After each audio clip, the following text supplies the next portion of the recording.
À la fin de cet épisode, il vous restera moins de 10 minutes avant votre prochain départ de Backyard.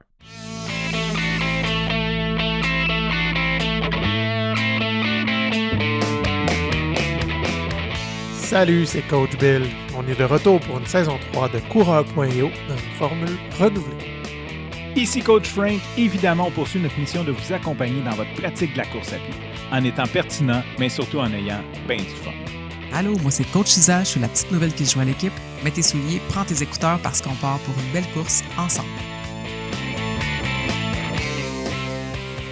Dans un épisode qui s'appelle « Les courses originales » de Coach Bill et Coach Isa, ils ont parlé d'une forme de course qui s'appelle la backyard et c'est en plein de ça qu'on va parler aujourd'hui, de la backyard, mais surtout de mon expérience, de mon parcours, mais je dirais surtout de mon expérimentation envers cette forme de course à pied.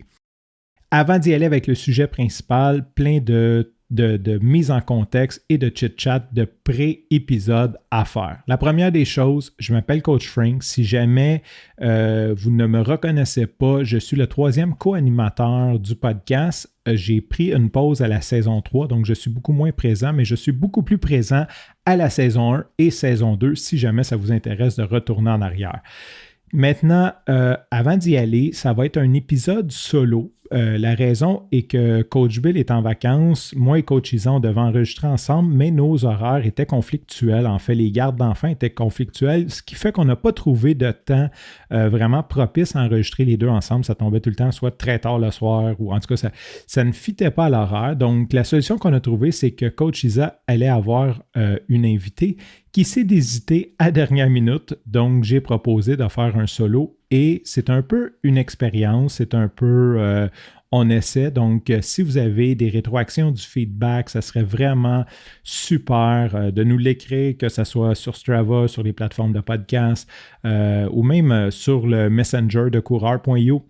Ou sur la page Facebook, de nous laisser un petit commentaire si vous avez aimé ça, si c'est quelque chose que vous voulez qu'on répète dans le futur, ça peut être possible. Je veux dire, il n'y a pas juste moi qui peux faire des solos, les deux autres co-animateurs aussi. Donc, si c'est un format que vous aimez, ça serait bien d'avoir une petite rétroaction là-dessus.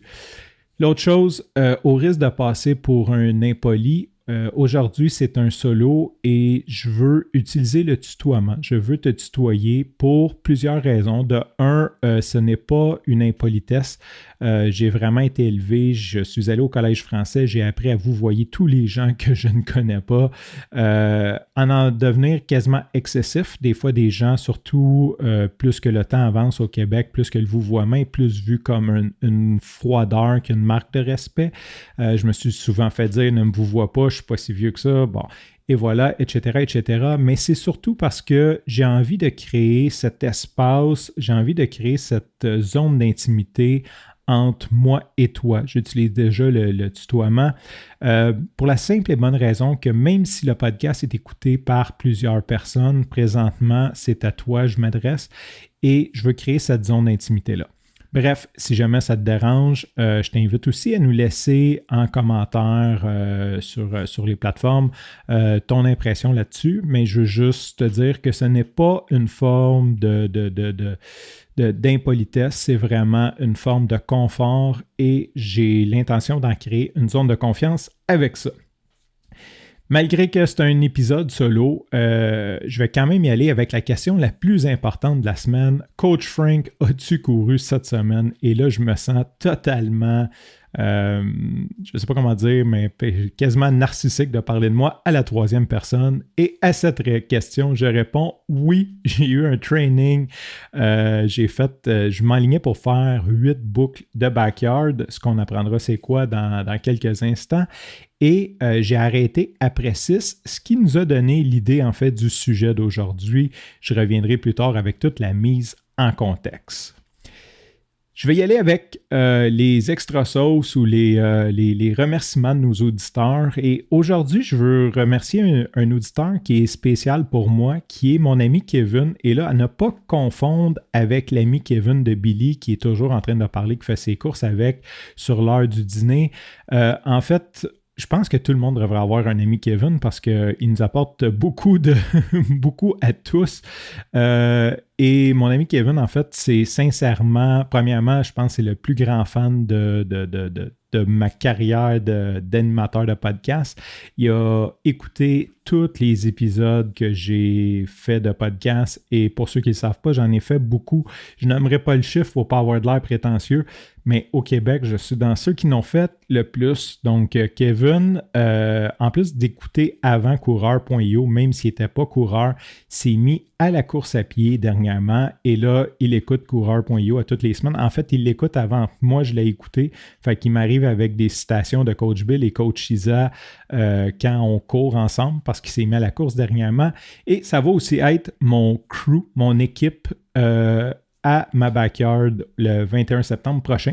Donc, extra sauce à toi, Kev. Merci pour ton écoute. Merci de commenter. Merci de me dire, de me divulgacher les épisodes avant que je les écoute. Spoiler en anglais, comme on dit en bon français. Donc, merci pour ton écoute. Allons-y avec le sujet principal.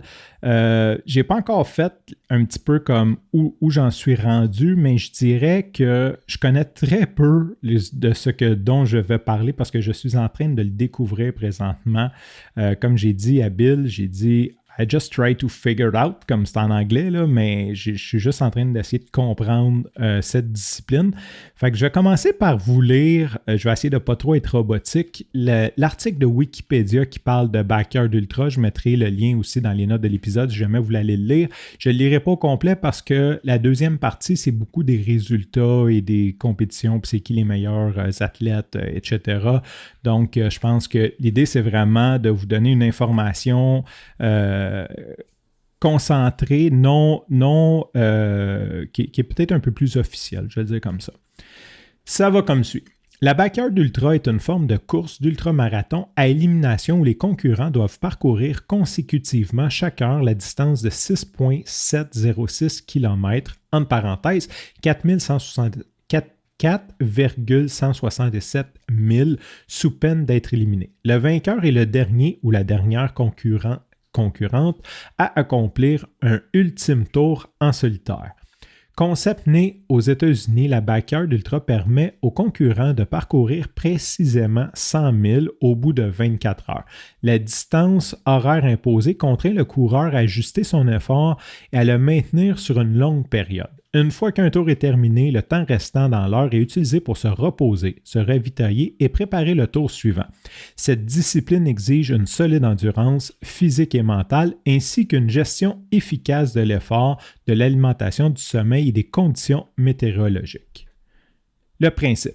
Le concept original a été imaginé en 2011 par l'Américain Gary Cantle, communément appelé Lazarus Lake, mais pour les gens en backyard, c'est souvent Laz. Et ça, c'est moi qui rajoute cette parenthèse-là. Si vous entendez Laz, c'est Gary Cantle. Organisateur des courses, dont le marathon de Barkley, l'idée est de réaliser 100 000 en une journée. Le calcul est simple. Alors, la distance à parcourir en moyenne est de 6,706 km ou 100 000 divisé par 24 par heure.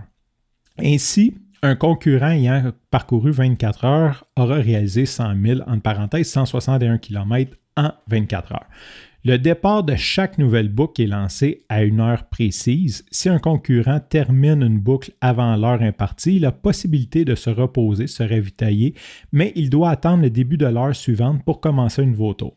Par exemple, si un coureur termine le tour en 53 minutes, il doit patienter avant de prendre le départ de la prochaine boucle et peut alors utiliser les 7 minutes restantes pour se reposer, s'alimenter, se changer. L'élimination d'un coureur peut se produire pour les raisons suivantes. Il ne parvient pas à terminer la boucle avant l'heure impartie, en anglais over pour time, time on loop.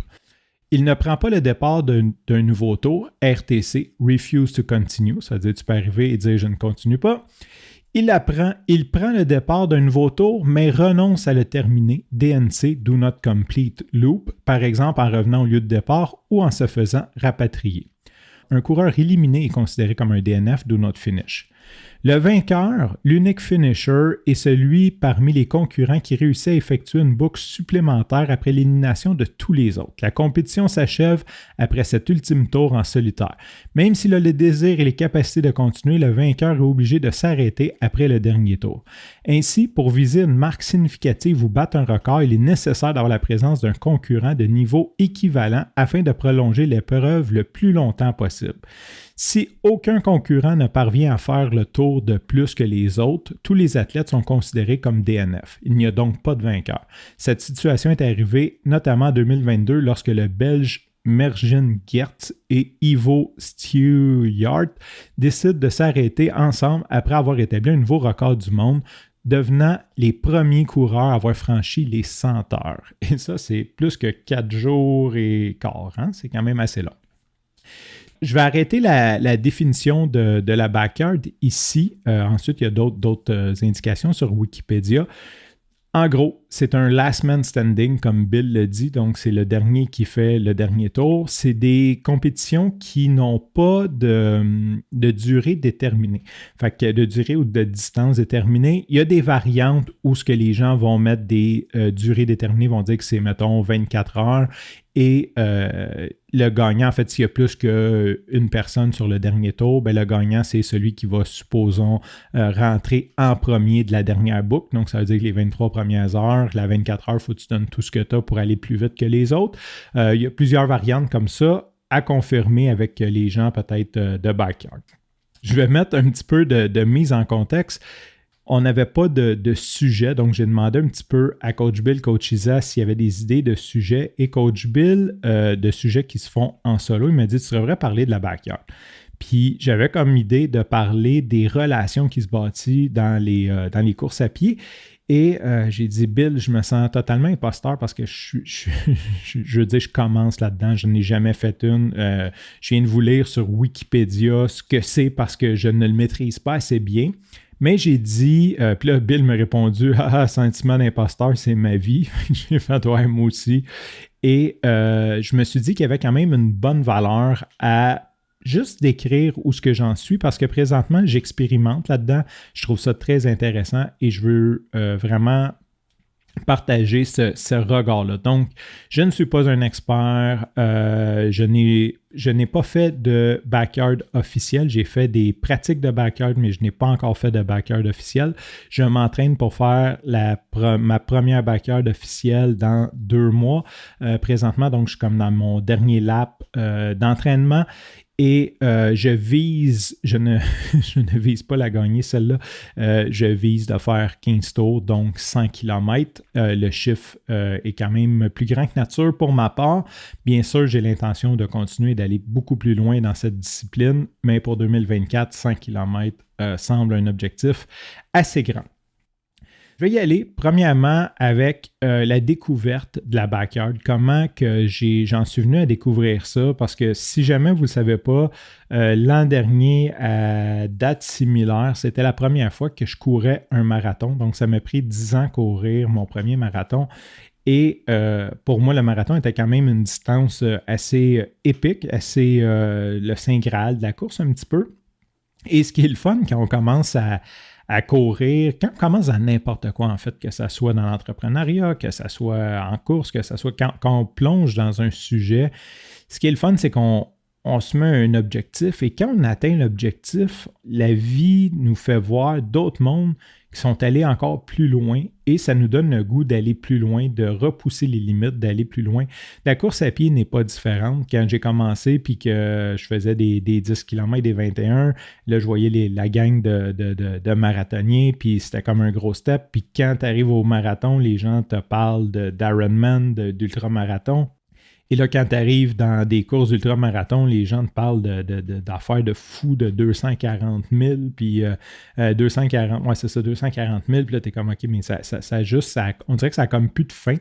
Ce qui peut être soit anxiogène ou te motiver. Donc, pour ma part, ça m'a motivé.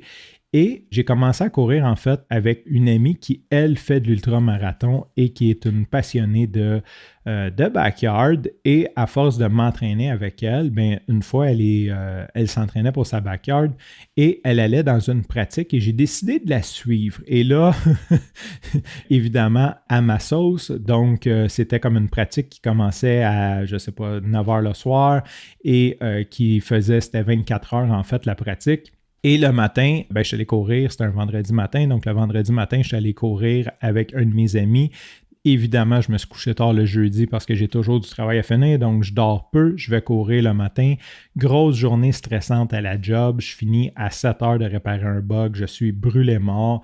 Je ne sais pas trop comment me préparer, fait que je prends juste un paquet de nourriture qui traîne chez moi, je mets ça dans une glacière, j'embarque dans ma vanne, je m'en vais à la backyard. J'ai pas commencé à l'heure officielle, mais comme c'est une pratique, les gens commençaient au taux qu'ils voulaient. Et je suis arrivé juste à temps, à 10 heures. Même pas juste à temps, en fait, j'ai comme dû essayer de les rattraper. Je suis parti un peu broche à foin. Je ne sais même pas si mes chaussures étaient attachées. Et j'ai rattrapé le groupe. J'ai fait ma première boucle. Et dans le fond, mon objectif premier était, j'avais une longue affaire, je crois que c'est 28 km, quelque chose comme ça. Je me suis dit, si je réussis au moins à faire, pas si je réussis, je vais au moins faire 4 boucles. Je vais faire ma longue sous forme de backyard. Puis après, je déciderai si je continue. Peut-être j'en ferai une 5e. Sinon, je vais être là pour encourager les gens. Et je m'étais dit comme ce qui serait vraiment fou, c'était vraiment fou, c'était de dépasser dans le fond le 7 boucles. Comme ça, je devenais officiellement un ultramarathonien parce que j'aurais fait une distance plus élevée que le marathon, en fait. C'est un petit peu comme ça que j'ai commencé. Et après 3 boucles, je me suis rendu compte que ça allait bien. Je suis comme, OK. Tu sais, pour un gars qui est fatigué, qui est stressé, qui a mal dormi, qui a couru le matin, qui s'est entraîné, j'ai encore du gaz. C'est un rythme qui est différent. C'est un rythme qui est plus lent. C'est plus lent, tu peux décider de le faire très vite et prendre plus de pauses ou courir lentement. Et il y a un épisode que j'ai fait d'un début, je pense que c'est le 2 ou 3e épisode de la saison 1 avec Patrick Michel, puis ça m'avait toujours resté dans la tête. Je pense que c'est mon take-away de cet épisode-là. Il a dit, dans la vie, le plus dur, c'est d'y croire. Il dit, d'un coup, tu y crois, après, le reste, ça se fait, tu sais. Et à un certain moment, pendant la nuit que je courais, je me suis dit, hey, je pourrais peut-être me rendre à 100 km. Puis, c'est venu germer une petite graine. Et évidemment, je n'ai pas fait 100 km cette fois-là, mais j'ai quand même fait 8 tours, donc 53,4 km. Par la suite, je suis allé faire une sieste et j'ai recouru une autre boucle parce que, en fait, la course commençait à 9h. La pratique commençait à 9h le soir et finissait à 9h le lendemain. Et ce qui se passait, c'est qu'il y a beaucoup de monde qui venait juste le samedi pour faire 15 heures, un 5 km ou un 12 heures, peu importe. Quand je me suis levé de cette sieste-là, après, il y avait plein de gens. Et pour ceux qui ne le savent pas, je suis très, très, très social. J'étais très content. Il y avait vraiment... Puis là, je ne vais pas name-dropper personne parce que je n'ai pas demandé la permission. Mais il y a eu de nos invités de la saison 2. Il y a eu d'autres podcasteurs. Il y avait plein de monde. Il y avait même... lui, je pense que je vais me permettre de le name-dropper. Mais lui, il était là de la veille. Lui, il était là. C'est un warrior. Il était là dès le début. Marco Poulain qui a gagné les 2 dernières Backyard Kakuna 2023-2024. Il vient juste de gagner il y a quelques jours. 55 tours cette année à la chaleur qu'il faisait. Il y avait plein de monde et j'avais juste envie de retourner courir et j'ai fait un autre boucle. Ce qui veut dire que j'ai fait 53, ça c'est comme mon 8 boucles, mais j'avais quand même couru 6 le matin puis je n'ai fait un autre boucle, tu sais, comme officiellement ça n'aurait pas compté. Ce qui fait que en gros j'avais fait comme 75 km, 65 km, grosso modo, là, 70 km en moins de 24 heures. Et ce qui m'a surpris, c'est que sincèrement, je suis revenu. Bon, j'étais fatigué, c'est sûr que je ne suis pas habitué de ne pas dormir de la nuit et tout. J'étais fatigué, mais le lendemain, c'était Pâques et j'étais comme quasiment même pas raqué. Tu sais, j'étais allé avec les enfants et tout et j'étais sincèrement bien correct. Fait que j'ai vu l'adaptation de mon corps, comment que avant juste la barrière du marathon était immense. Quand j'ai fait mon premier marathon, j'ai pris le lendemain de congé parce que je n'étais plus capable de me lever de mon lit. Et j'ai réalisé que mon corps s'était très bien adapté, mais j'ai aussi découvert que, j'ai peut-être pas découvert, mais ça m'a permis de réfléchir au fait que la backyard, c'est pas tant le physique. C'est autre chose parce que, puis là, c'est rien de scientifique ce que je dis, là, puis garochez-moi des tomates, mais tu sais, le corps humain, là, quand tu as fait 3 heures, 4 heures, 5 heures d'exercice là, en continu, là, je veux dire, c'est plus le corps, là. C'est autre chose. Là. C'est plus. Tu sais, je pense qu'on est tous capables là, de faire quelques heures d'activité, mais après, c'est plus un entraînement. Le corps ne veut plus. Puis là, c'est une bataille constante entre le cerveau. Je ne vais pas dire une bataille, mais on va dire un entraide entre le cerveau qui dit on va le faire, puis le corps qui est comme arrête, tu vas me tuer, et des parties protectrices du cerveau qui dit hey, tu serais bien mieux d'aller t'asseoir puis manger de la pizza. Fait qu'il y a comme toute cette espèce de mélange-là. Et ce soir-là, j'ai vraiment dit ouais, il y a possibilité que je performe là-dedans. Pas que je suis un non-performant, mais d'améliorer ma vitesse n'est pas mon objectif de vie. Mon objectif de vie est de courir jusqu'au jour de ma mort, de courir toute ma vie. D'ailleurs, c'est un petit peu le running gag. Je dis que le jour de ma mort, je vais courir à 96 ans. Mon but n'est pas tant de faire un marathon en 2 heures. J'ai pas, je dis en 2 heures, mais même en 3 heures, là, c'est pas tant ma force, c'est pas tant mon ambition, c'est pas ce qui me fait triper d'augmenter d'une seconde. Au contraire, ce qui me fait triper, c'est de garder l'habitude de courir, de rester motivé, de faire mes sorties. J'ai vu dans ce format-là quelque chose de très qui me convient beaucoup, en fait. Puis une possibilité de performance parce que je crois avoir un mental qui est quand même assez solide avec tout ce que j'ai passé dans ma vie. Et j'ai vraiment envie d'exploiter ce côté-là de mon corps, de mon cerveau, de voir ça. Donc, ça a été un peu ma révélation de la backyard. Aussi, j'ai rencontré plein de gens que je connaissais pas, tout aussi extraordinaire.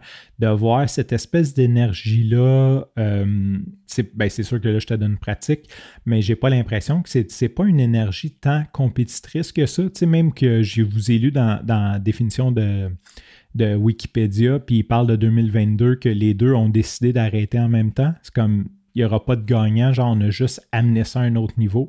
Je pense qu'il y a beaucoup de ce mindset-là que je vois. Peut-être que je me trompe, peut-être que ça devient super compétitif quand tu es au haut de la boucle, mais les gens semblent vraiment s'entraider, vraiment avoir du care, vraiment se connaître.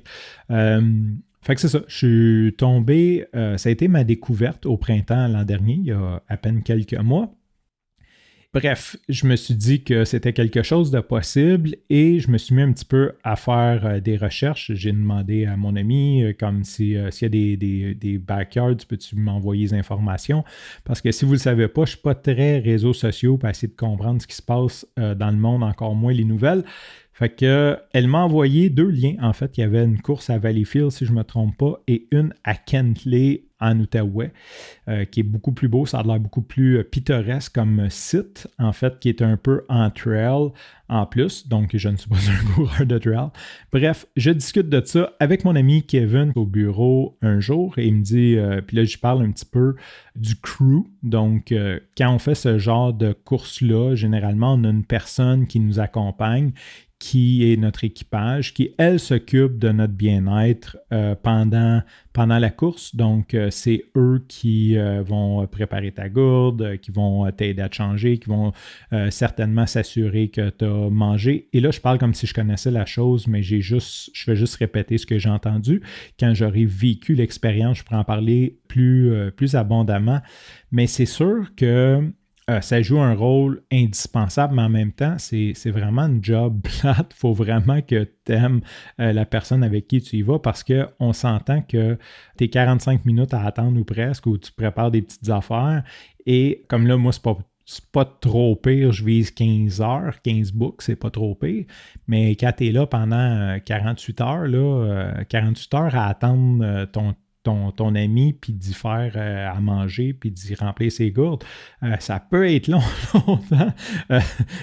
Moi, je fais pas 48 heures de travail dans la semaine, puis je trouve ça long, là. Fait que, tu sais, je trouve pas toujours ça long, mais des fois, je trouve ça long. Fait que j'imagine 48 heures à pas dormir, à attendre quelqu'un, puis à avoir comme pas grand-chose à faire d'autre que de remplir des gourdes, puis micro-siester entre, là. Je lève mon chapeau à tous les équipages. Donc, j'ai parlé de ça, puis il m'a dit « Hey, je vais le faire, moi, ton crew. » Je suis comme « T'es sérieux? » J'ai dit « C'est plate, là. » J'ai dit « T'es sûr? » Comme, tu sais, moi, dans ma tête, j'allais là comme pas de crew. Il dit « Non, non. » Il dit « Je veux voir ça. » Puis j'avais un autre de mes amis, Anthony, qui est comme « Ah ouais, moi aussi, je veux y aller. » Puis là, j'étais comme « Ouais, mais là, je pense qu'il peut juste en avoir un, là. » Fait que, en tout cas, donc, j'ai parlé du crew. Et mon ami donne une énergie, beaucoup de plaisir. Et là, il me dit, j'y monte les 2 places. Puis il dit, ça a l'air plate, Valleyfield. Il dit, moi, je vais, mais il dit, faut que tu fasses ça à Kentley. Je dis, OK, deal. Donc, je m'inscris à Kentley. Je le dis à mon ami, justement, qui m'a référé les liens. Et elle me renvoie une publication Facebook, parce qu'elle sait que je ne suis pas sur Facebook. Elle a pris des screenshots, puis elle me les envoie. Où quelqu'un pose des questions sur cette backyard-là et un petit détail que je n'avais pas, pas lu ou peu importe, que je ne savais pas, c'est que sur la boucle, il y a 120 mètres de dénivelé, ce qui veut dire que sur 15 tours, ça fait quand même 1800 mètres de dénivelé. Ça veut dire 100 km et 1800 mètres de dénivelé. Et là, je fais « Ouh, OK ».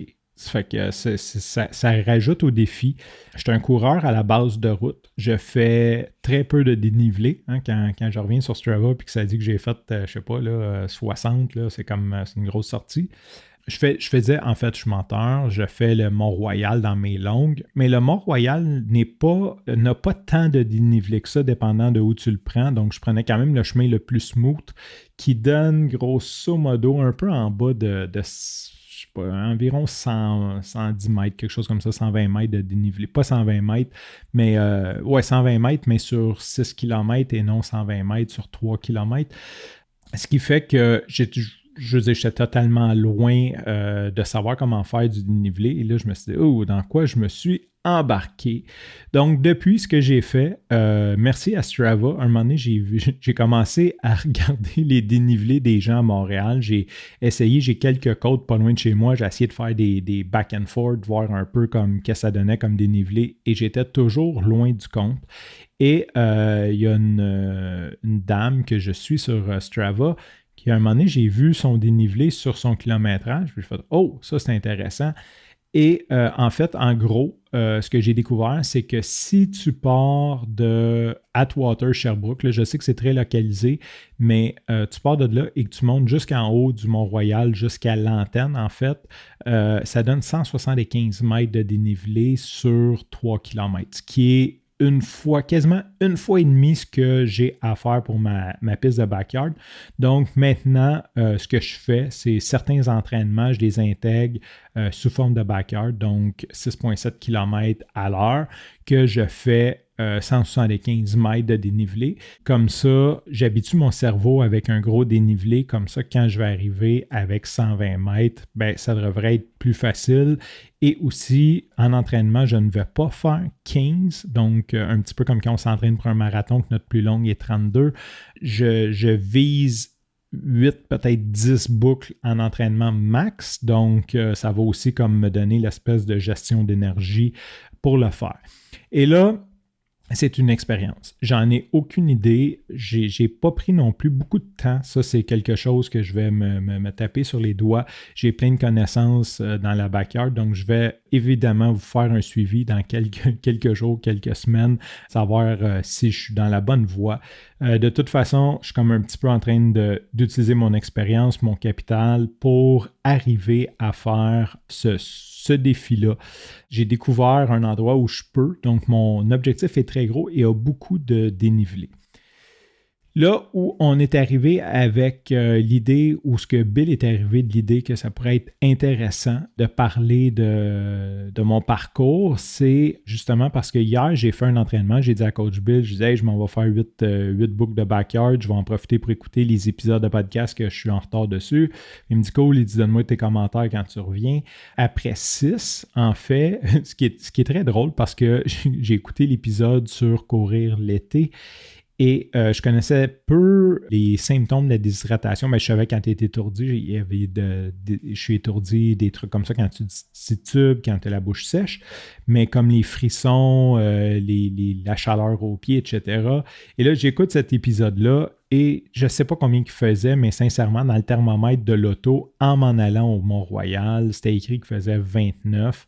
Donc, je ne sais pas combien il faisait ressenti. C'était quand même une journée chaude.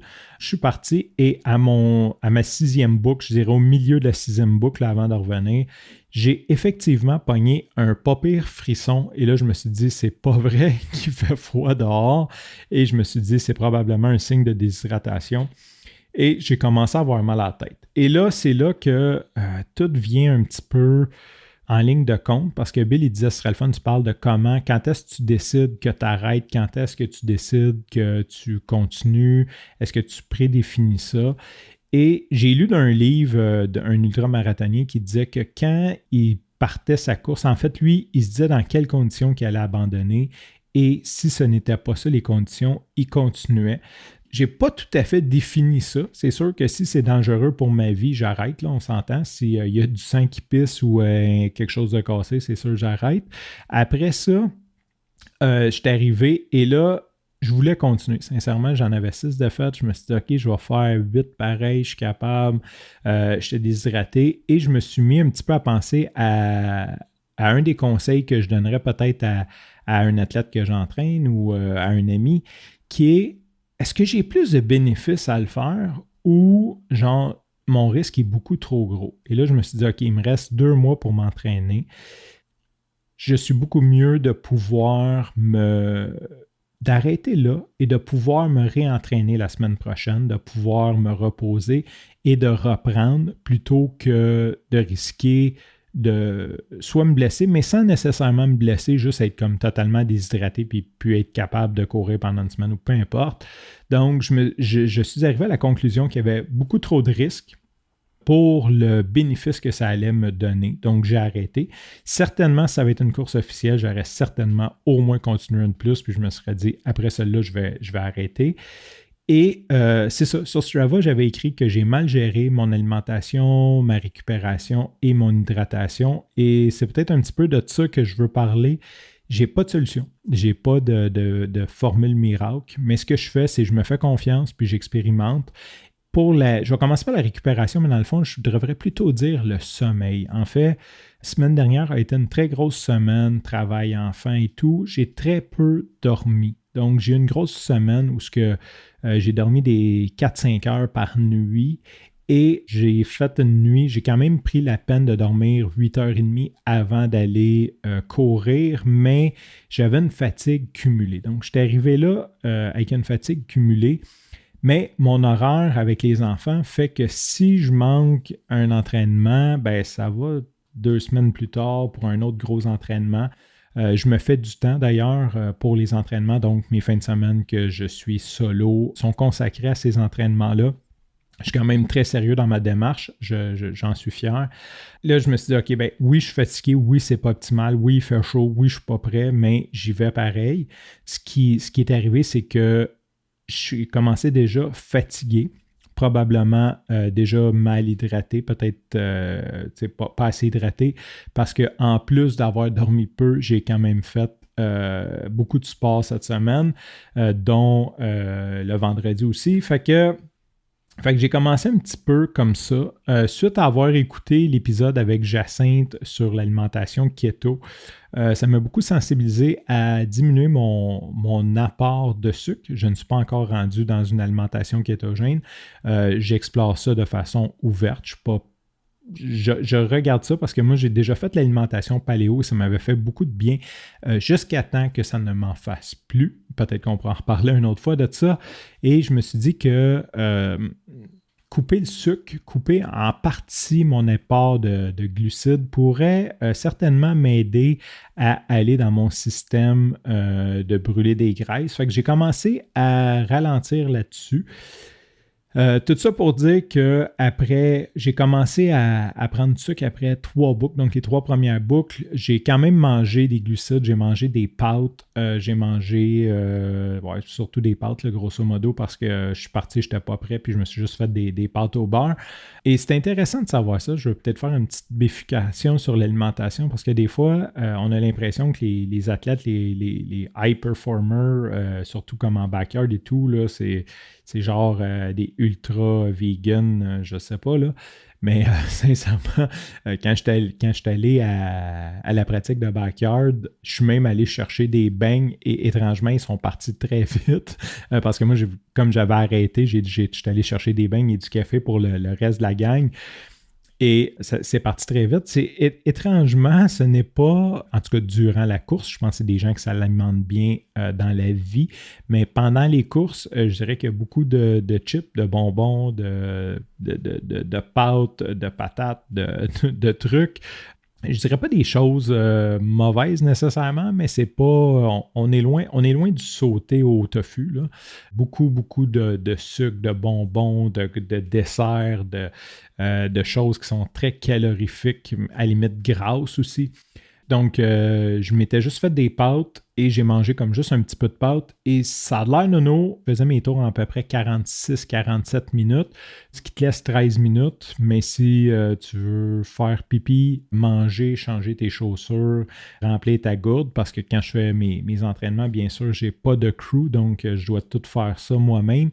C'est pas très long, 13 minutes pour faire tout ça. Tu sais, c'est comme j'arrive, je me mets de la crème solaire parce qu'il fait chaud, je me mets du Glide pour éviter les irritations, je me sèche un peu, je me refroidissais avec de l'eau, j'allais à la salle de bain. Je partais souvent très, très, très, très tight.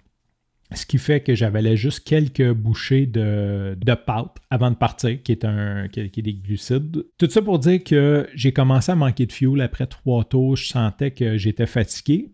Heureusement, j'avais quand même traîné des gels, des fruits d'œufs, là, des bonbons, des bonbons de coureur. Je ne sais pas comment les appeler ceux-là, là, les sacs fruits d'œufs. Donc, ce qui était mon alimentation habituelle quand je fais des longues, j'ai commencé à en prendre. Et encore là, au lieu d'en prendre aux 45 minutes comme prescrit, j'en ai pris aux heures, ce qui fait que j'ai l'impression que après 6 tours, ça veut dire dans le fond, là, comme si j'étais comme dans ma 6e heure, là, 5 heures entre ma 5e et ma 6e heure, j'ai commencé à vraiment me sentir déshydraté, vraiment manquer d'énergie. J'ai pris des électrolytes. Je suis en train de tester plusieurs sortes d'électrolytes. J'ai arrêté aussi, avant, j'aimais beaucoup le Gatorade qui est rempli de sucre. Je me disais de toute façon, je prends des bonbons, je prends des barres de sucre, fait que je peux bien prendre un Gatorade aussi pour m'hydrater.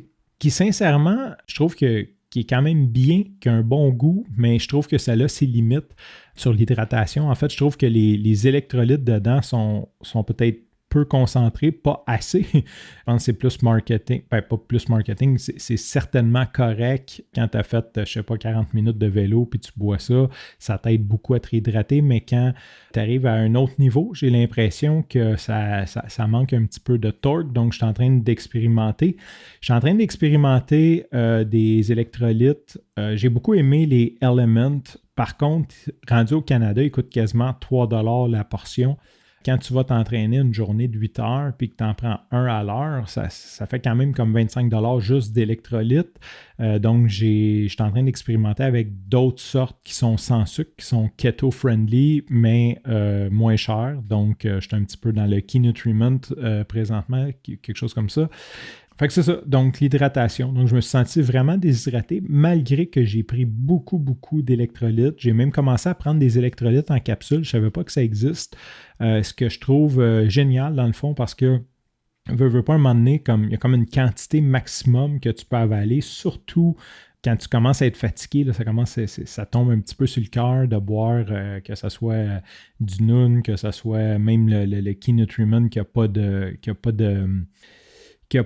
calories dedans, ça reste quand même, à un moment donné, ça devient difficile, tandis que c'est beaucoup plus facile de prendre une capsule qui contient comme l'équivalent d'une bouteille complète en juste une capsule. Évidemment, il faut boire de l'eau pour que ça fasse effet avec ça.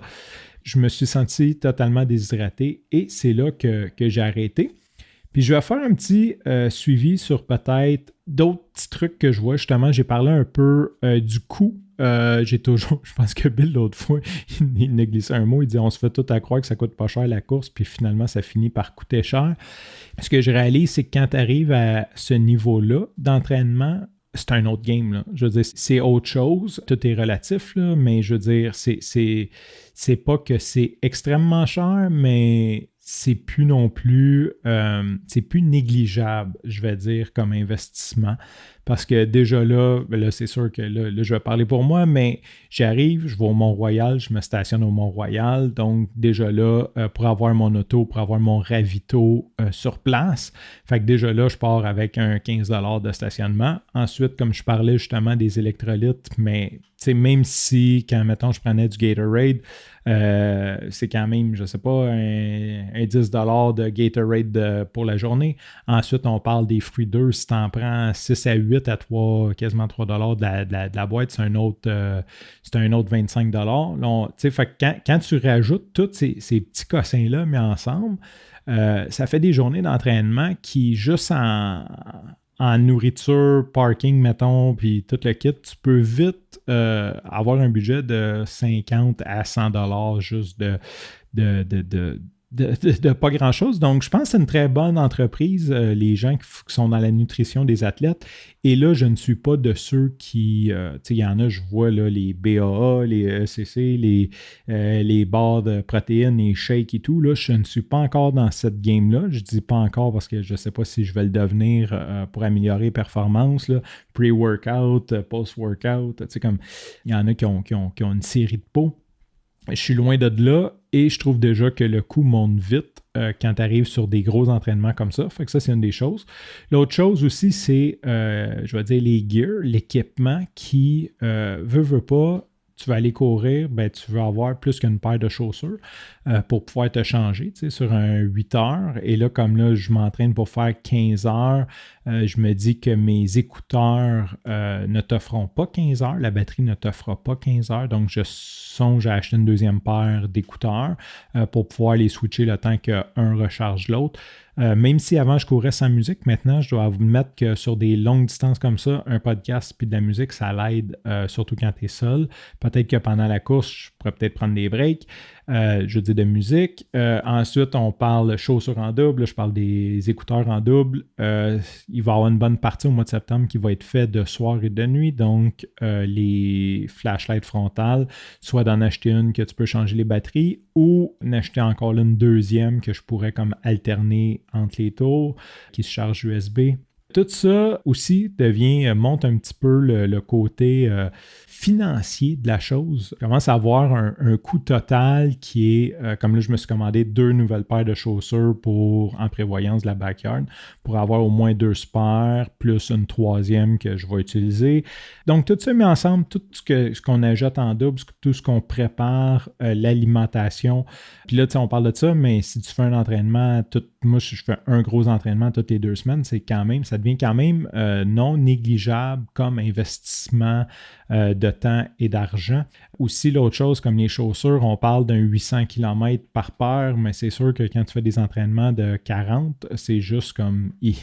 on s'entend que ça dure beaucoup moins longtemps. Là, juste comme ta backyard va les utiliser à 10-12% d'usure sur une paire de chaussures. T'sais. Fait que je vois le coût. Si jamais tu ne le sais pas, un de mes objectifs, c'est de faire du Ironman aussi. Et je comprends que les gens d'Ironman qui disent que la 4e discipline, c'est l'alimentation. Et je comprends comment que ça doit coûter cher overall, tous les équipements, parce que là, tu t'équipes pour 3 sports, plus la nutrition, plus. Je peux voir comment que ça finit par coûter quand même une coquette somme, on va dire ça comme ça. Les entraînements maintenant, comme j'ai dit, je suis un peu en expérimentation, fait que j'ai pas vraiment de conseils à donner sur l'entraînement. Si jamais tu en as pour moi, n'hésite pas à venir communiquer, soit par coureur.io, soit à venir me voir directement, Francis Parent-Valiquette, je suis disponible sur Messenger puis sur Strava.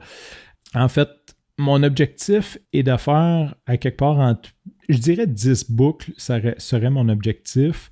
1 mois avant la backyard, question que j'ai comme un peu de taper avant, peut-être en refaire un autre, qui veut dire qu'il me reste comme 2 2-3 gros entraînements avant ma backyard, puisque j'en fais un gros 2 semaines.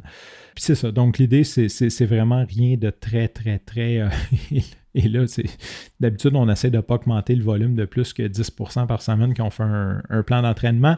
Mais je dois admettre que je monte un petit peu plus que ça. Donc, je monte mon nombre de boucles, je monte mon dénivelé d'un entraînement à l'autre.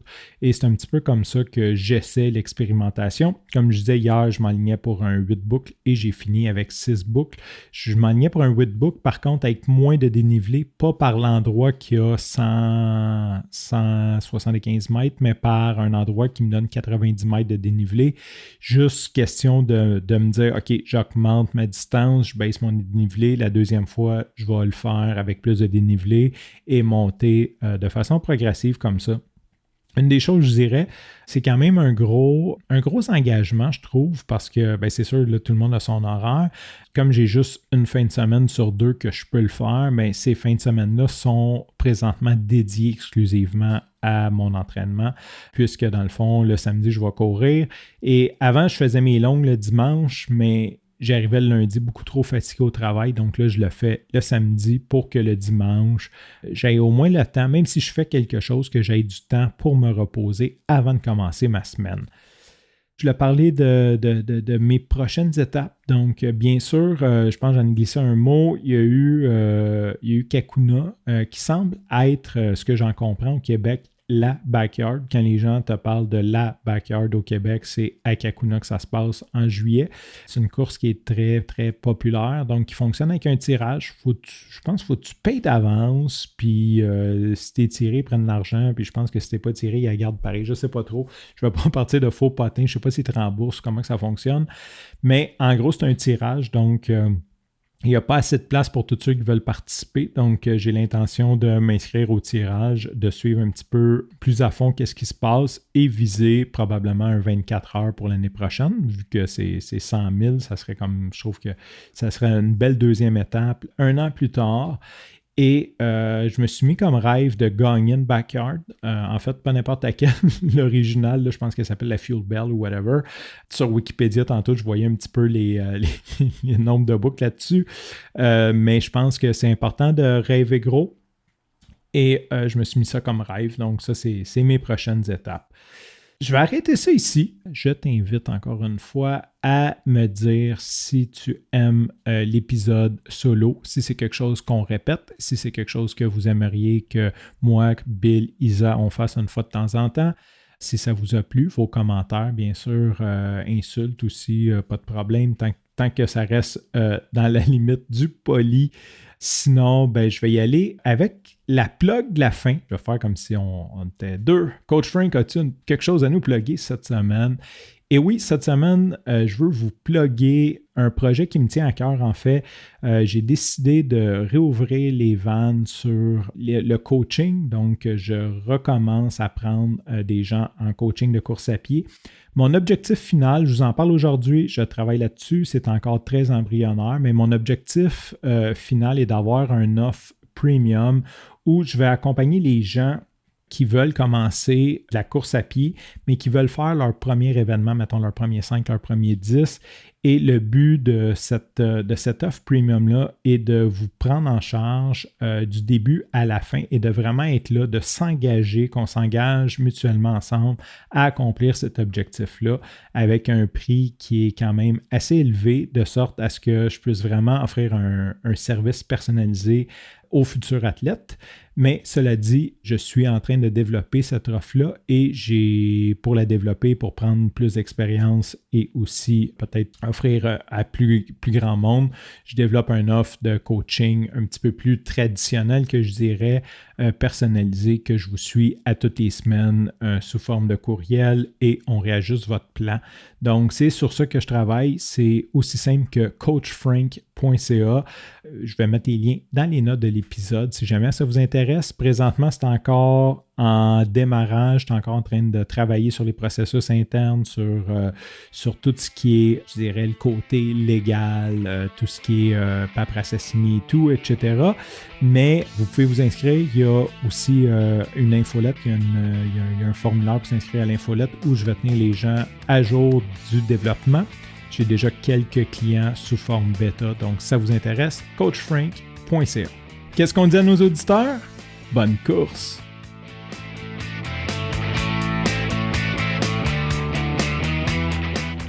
Ici Coach Frank. Avant de vous quitter, si vous avez aimé cet épisode, une bonne façon de nous aider, c'est de partager cet épisode avec un ami.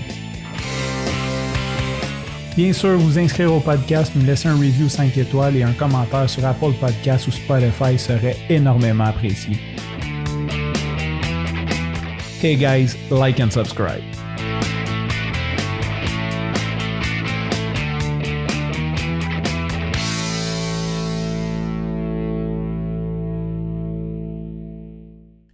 Hey Coach Frank, ça veut dire quoi le point IO?